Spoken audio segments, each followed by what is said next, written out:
una necesidad de que salga antes de la nueva configuración del Parlamento, del Congreso.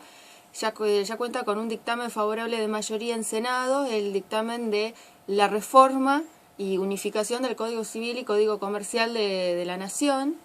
con una serie de modificaciones, con resistencias de la oposición por algunas cuestiones,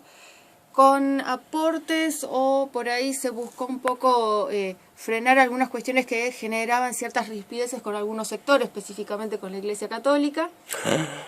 ¡Ay, no! Y finalmente se estipula que el Senado va a estar el Senado va a estar tratando el proyecto de reforma el 27 de noviembre y para las primeras semanas de diciembre, antes del 10 de diciembre, diputados estaría finalmente sancionando la reforma del Código Civil y la unificación, que unifica en realidad todo el derecho privado, es decir, el derecho que rige las relaciones entre los particulares, no con el Estado. Entre particulares. La modificación esta tiene, digamos, tiene una connotación muy interesante porque no son pocos años que está elaborando estos códigos, ¿no? ¿Cuánto tienes? ¿Desde hace cuántos años? En realidad,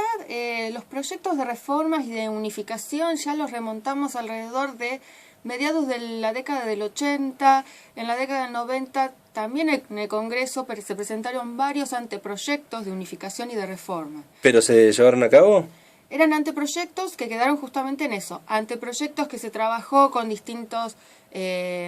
catedráticos académicos del derecho, pero nunca llegó, lo que siempre faltaba era la decisión política, que justamente en este momento, más allá de que es un trabajo magnífico de unificación y de doctrina jurídica y de jurisprudencia, donde participaron todos los magistrados de la Corte Suprema de Justicia,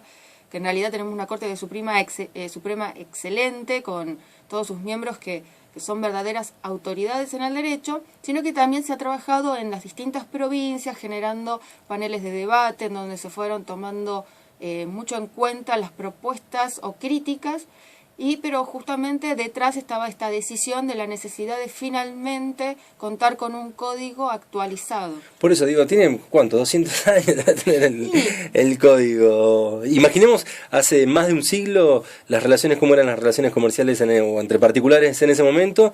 qué intereses había atrás y qué momento de la actualidad tenemos ahora y qué intereses hay también en la actualidad, ¿no? Y a mí como docente universitaria, al momento de dar un ejemplo, yo estoy en la cátedra de Derecho Civil y Sucesiones,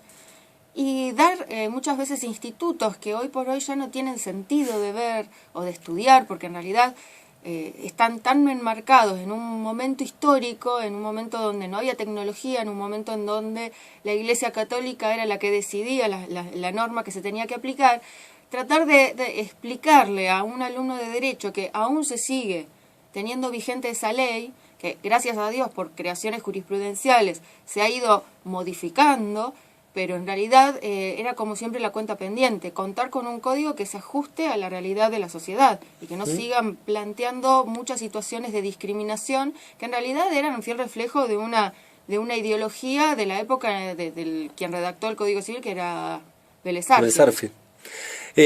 Vamos a seguir charlando con Cecilia Vallejos aquí en